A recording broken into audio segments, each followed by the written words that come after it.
Garden. Hi, welcome to Sona garden. మీకు మనసు ఒత్తిడిగా అనిపించినప్పుడు ఏదైనా ఖాళీ ప్రదేశాలకు లేదా పొలాలకు ఎక్కువ నాయిస్ లేని ప్లేసెస్‌కి వెళ్ళండి. మీకు చాలా మనశ్శాంతిగా ఉంటుంది.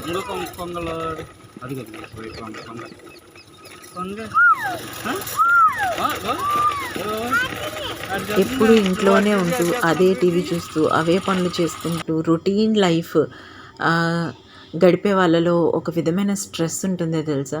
మీరు అప్పుడప్పుడు ఎవరు లేని ఇలాంటి ఖాళీ ప్రదేశాలకి లేదా పొలము, తోటలకి వెళ్తే యూనో కళ్ళకి కూడా గ్రీనరీ చూడడం వల్ల చాలా మంచి జరుగుతుంది.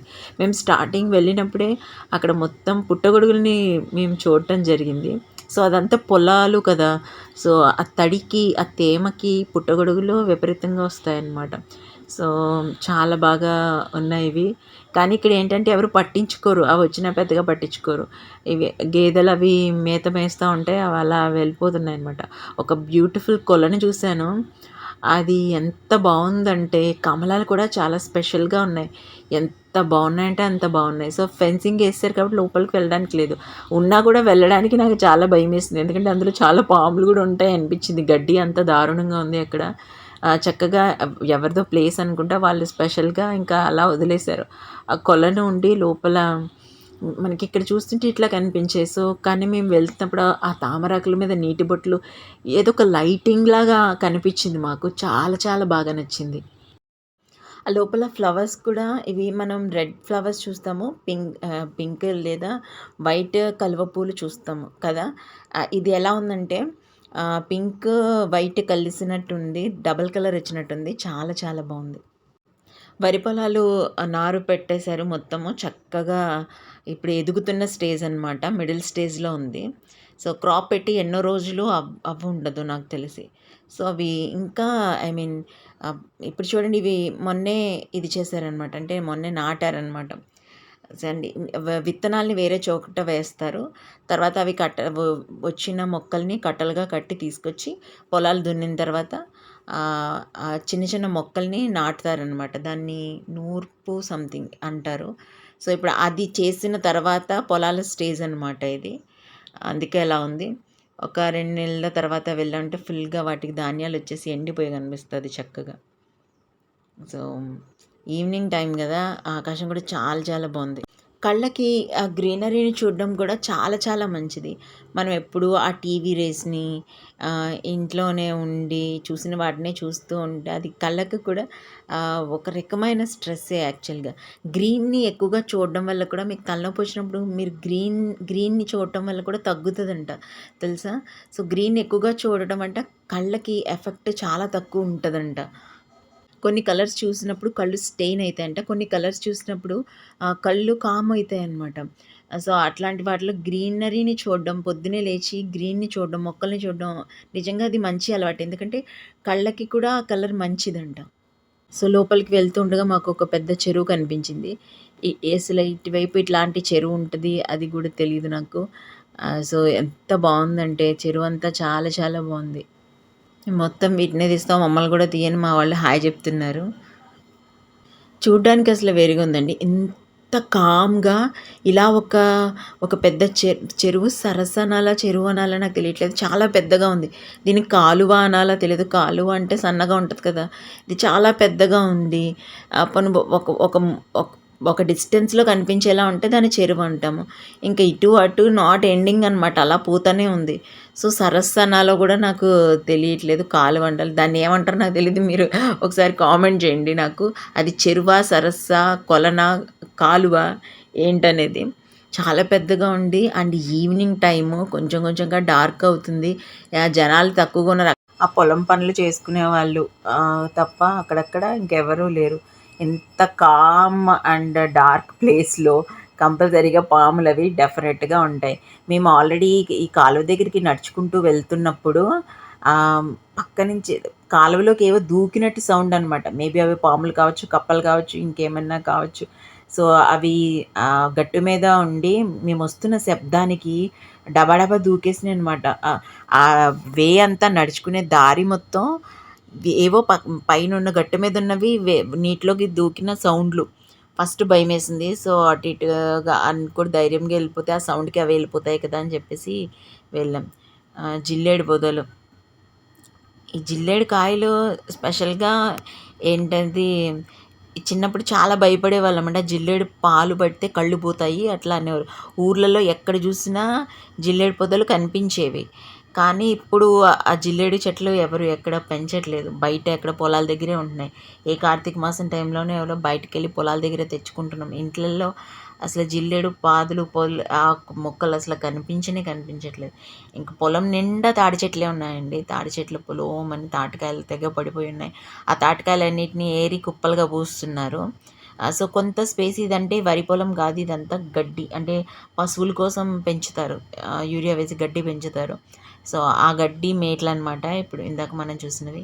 ప్రతి పొలాల్లోనూ కొన్ని ఎకరాల పొలం దగ్గర ఏదో ఒక చెట్టు దగ్గర అమ్మవారు అట్లా ఉండడం కామన్. సో, ఇక్కడ సుందరమ్మవారు అనంట. ఇక్కడ అది నేను ఫస్ట్ ఏదో విగ్రహం అనుకున్నాను. తీరా చూస్తే అది తాడి చెట్టే. ఇంక తాటికాయలు చూడండి.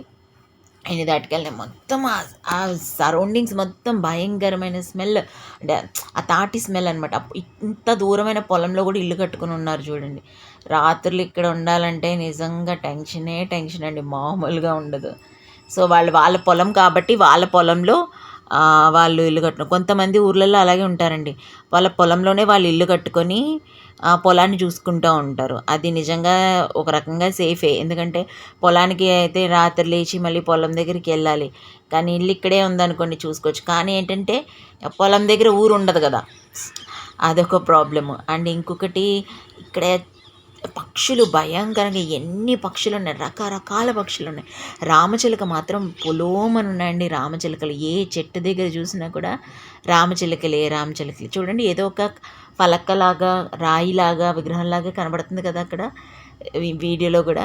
కానీ అక్కడ దగ్గర నుంచి చెట్టుకే పసుపు రాసి మొత్తం ఇచ్చేసారనమాట. సో, ఇంకా చక్కగా బాగానే వచ్చాము, చూసాము అని అనుకున్నాము. యాక్చువల్లీ కొంచెం నాకు మీ సేవలో వర్క్ ఉంటే వెళ్ళాము. అలా సరదాగా వెళ్దామని చెప్పేసి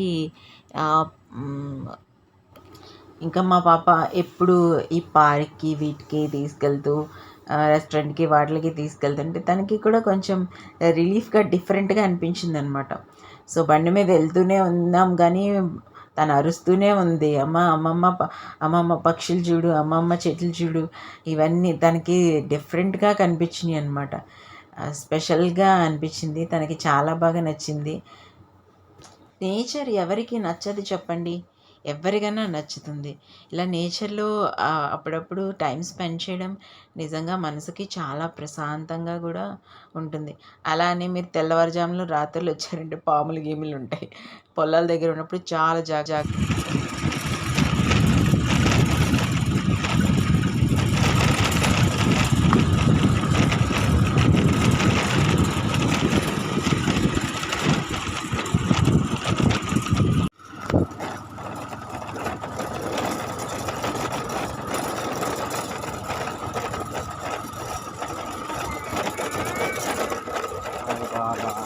సాయిబాబు చూడ మధ్యలో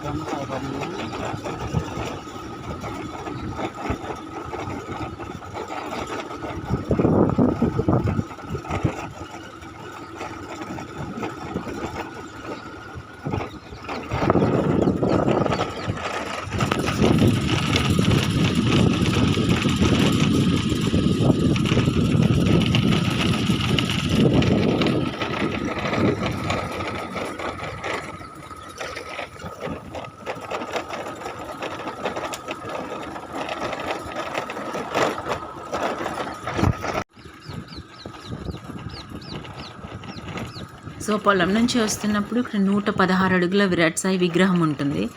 సో, అది పొలం నుంచి కూడా చాలా చక్కగా కనిపిస్తుందనమాట. సో, 116 అడుగులు దగ్గరికి వెళ్ళి చూసేసరికి అది చాలా బాగుంది. సో, ఇక్కడ విరాట్ సాయి విగ్రహం రేపూర్లో బాగా ఫేమస్. సో పొలం నుంచి వస్తున్నప్పుడు సో ఇంకా దగ్గరగా రోజు గుడి దగ్గరికి వెళ్ళి చూసే వ్యూ వేరు. ఇలా పొలం నుంచి వస్తున్నప్పుడు చూసిన వ్యూ అది వేరుగా అనిపించింది. సో అటువైపు వెళ్ళాము. చాలా చూడండి ఎంత పెద్ద విగ్రహము, 116 అడుగుల విగ్రహం.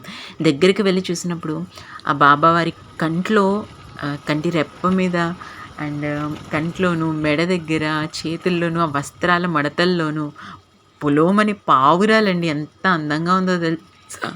చాలా చాలా చక్కగా ఉంది. చేశారు విగ్రహం ఎవరో. అది విగ్రహంలాగా కనిపించదు. ఒక పోస్టర్ మీద ఉన్న ఎలా ఉంటుంది పడిపోతుంది అలా అనిపించింది నాకు దగ్గరికి వెళ్తే. కానీ చాలా బాగా అనిపించింది చూడడానికి. ఆకాశంలో అతుక్కున్నట్టుంది. అక్కడ ఏదో విగ్రహాన్ని నిలబెట్టినట్లేదు. అక్కడ అలాగా చాలా రియలిస్టిక్గా ఫ్లాట్గా దాని అందం నేను చెప్పలేకపోతున్నాను. అది చూస్తేనే అర్థమవుతుంది. 116 అడుగుల విరాట్ సాయి విగ్రహం. ఈ ఈవినింగ్ మాకు ఎంతో నచ్చింది. ఈ వీడియో కూడా మీకు నచ్చింది అనుకున్నాను. లైక్ చేయండి, షేర్ చేయండి, సబ్స్క్రైబ్ చేయండి. సోనగ